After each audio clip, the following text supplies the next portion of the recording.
భారతదేశాన్ని నేరుగా ఎదుర్కొనేటువంటి సత్తా సామర్థ్యం లేక ఇప్పుడు డ్రాగన్ కంట్రీ పాకిస్తాన్ని అడ్డుపెట్టుకొని భారతదేశం మీద కుట్రలకు పాల్పడుతోందా? అందులో భాగంగానే పెహల్గాం ఉగ్రదాడి జరిగిందా? పెహల్గాం ఉగ్రదాడిలో చైనా హస్తం కూడా ఉందా?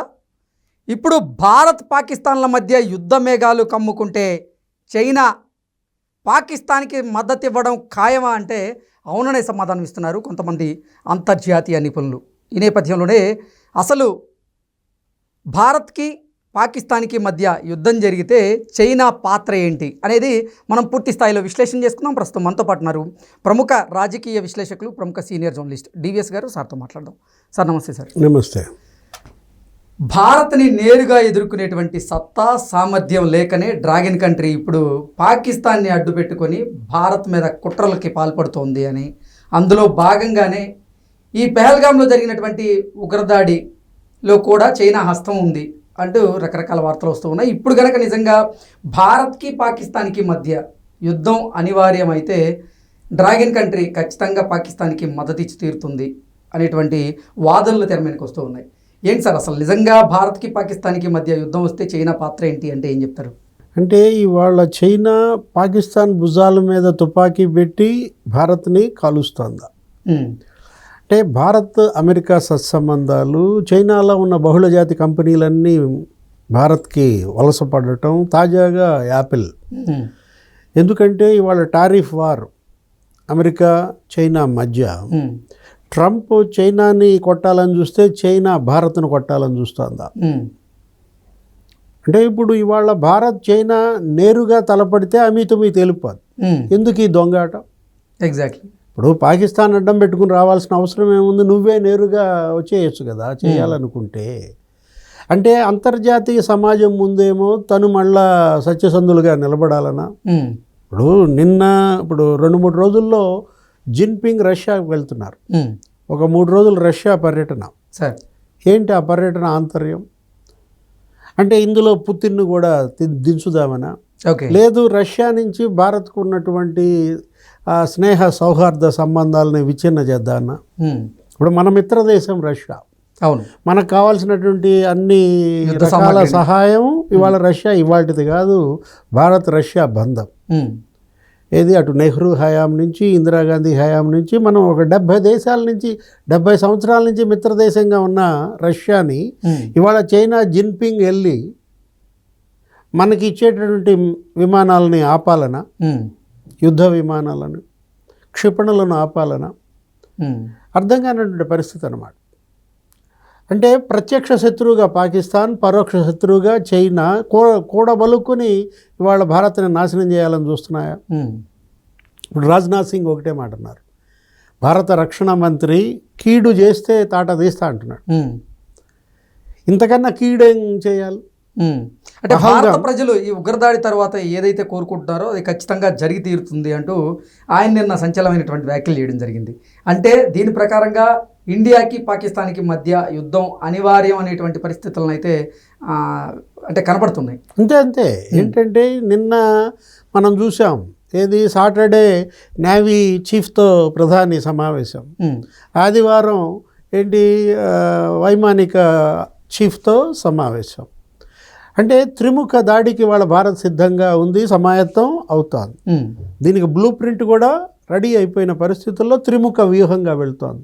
ఇదంతా ఏంటి? నీకు డ్రెస్ రిహార్సల్. ఇప్పుడు జల ఖడ్గం అన్నారు, మనం చూసాం. నిన్న కూడా ఆ నీళ్లు ఆపేశారు. నీళ్లు ఆపేయంగానే నీకు ఇవాళ పంజాబ్ ప్రావిన్స్ పరిస్థితి కట్టకట్టలాడుతోంది. ఉక్కిరి బిక్కిరి అవుతోంది పాకిస్తాన్. అటు సింధు జలాలు ఆపేయడం. ఏమైపోయాడు ఆ రోజు మాట్లాడిన వాళ్ళంతా? రక్తం బారిస్తామని చెప్పి చేసిన ప్రకటనలు ఇప్పుడు 1 వారం రోజులైనా మరేం చుక్క రక్తం ఏం పారలేదే. ఇవాళ మీ శ్వాస ఆగిపోయే పరిస్థితి. ఇప్పుడు మనం తీసుకున్నట్లయితే మొత్తం వీళ్ళు చేస్తున్నటువంటి పనులు, కుట్రలు మామూలు కుట్రలు కాదనమాట.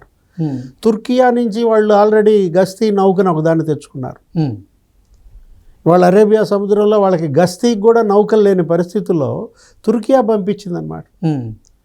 అంటే మీ దగ్గర ఉన్నటువంటి సబ్మెరీన్లు కానీ లేకపోతే యుద్ధ విమానాలు కానీ అన్నీ మరమ్మతుల్లో, మీ దగ్గర ఉన్నటువంటి ఆ శతఘ్నులన్నీ అయిపోయాయి.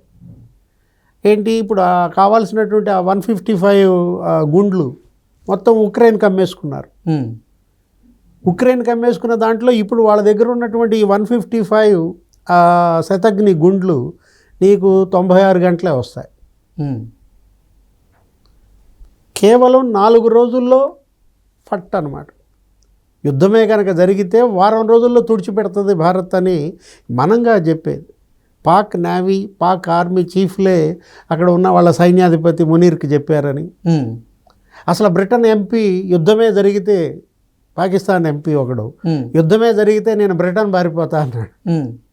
అంటే యుద్ధం జరగకముందే పారిపోవటం ప్రారంభమైందా? నిన్నటిదాకా మునీర్ బంకర్లో దాక్కున్నాడన్నారు. అసలు ఆయన కుటుంబంతో విదేశాలకు వెళ్ళిపోయాడన్నారు. అసలు లష్కరే తోయిబా చీఫ్ అతను జంప్ అన్నారు. ఇప్పుడు ఇవాళ మీ దగ్గర ఉన్నటువంటి ఆయుధ సంపత్తి కానీ మొత్తం అంత క్షిపణులు అంతున్నాయి ఇంతున్నాయని గప్పాలు కొట్టారు. ఎక్కడెక్కడి నుంచో తెచ్చుకున్నామన్నారు. వాటికి ఏదో అసలు వాటి రేంజే 120 కిలోమీటర్స్ అయితే 300 కిలోమీటర్స్ అని చెప్తాడు పాకిస్తాన్ రక్షణ మంత్రి. ఇవాళ మొత్తం అన్నీ తెచ్చుకున్నటువంటి పరిస్థితుల్లో ఇగ్గులు వచ్చింది. ఒక 270 కోట్లతో ఇవాళ ఇగ్గులు క్షిపణులను కూడా తీసుకొచ్చారు. అంటే ఏంటి అవి? వాళ్ళ యొక్క యుద్ధ విమానాలను కానీ లేకపోతే హెలికాప్టర్లు కానీ ఈ చిన్న చిన్న డ్రోన్స్ కానీ ఏం మాత్రం ఇవాళ పేల్చి పారేస్తుంది అనమాట. మొత్తం మోహరించిన పరిస్థితుల్లో ఇటు ఆర్మీ, అటు నేవీ, ఇటు మరి వైమానిక దళం అంతా సిద్ధంగా ఉన్నాయి. అదే కదా మనం అంటుంది. బ్లూ ప్రింట్ అంతా రెడీ అయిపోయిన పరిస్థితుల్లో అతనేమంటున్నాడు పాక్ రక్షణ మంత్రి, ఆయన మొన్నే 24 గంటల్లో యుద్ధం అని అన్నాడు. ఇప్పుడేమంటున్నాడు 36 గంటలు అంటున్నాడు. యుద్ధం అనేది ఇవాళ భారత్ ఎందుకు ఉపేక్షిస్తోంది, ఎందుకు ఆగుతోంది? 25 దేశాల ప్రతినిధులతో మాట్లాడారు మన విదేశాంగ మంత్రి జయశంకర్. అందరి దగ్గర కన్సల్ట్ తీసుకుంటున్నారు. ఏది మా తప్పు లేకుండానే వాళ్ళు మమ్మల్ని కవ్విస్తున్నారు. ఇప్పుడు 10 రోజులుగా నువ్వు సరిహద్దు రేఖ మీద కాల్పులు జరిపిస్తావా? ఇవాళ 10వ రోజు, ఇవాళ 11వ రోజు. ఇప్పటికీ కాల్పులతో కవ్వింపు చర్యలకి పాల్పడుతున్న నేపథ్యం. అంటే ఏ ఉగ్రవాదాన్ని నమ్ముకున్నారో ఆ ఉగ్రవాదానికే ఇవాళ పాకిస్తాన్ బలవుతుందా? మీ దగ్గర విదేశీ మార్గద్రవ్య నిల్వలు ఎన్ని ఉన్నాయి? ఇవాళ అడుగంటిన విదేశీ మార్గద్రవ్య నిల్వలు, రిపేర్లో ఉన్న యుద్ధ విమానాలు, లేకపోతే నౌకలు, బలూచిస్తాన్ లిబరేషన్ ఆర్మీ వాళ్ళు చావుదెబ్బ ఉక్కిరిబిక్కిరవుతున్న నేపథ్యంలో కేవలం ఇవాళ పాకిస్తాన్ చైనా చేతిలో ఏంటి కీలుబొమ్మగా మారిందా? అంటే చైనా ఇచ్చేటటువంటి ఆర్థిక సహాయం కోసమో లేకపోతే ఈ ఆయుధ సామాగ్రి కోసమో ఆహార వస్తువుల కోసమో ఇవాళ భారత్తో యుద్ధానికి సిద్ధపడుతోందా? అంటే తన గుంత తను దవ్వుకుంటారు.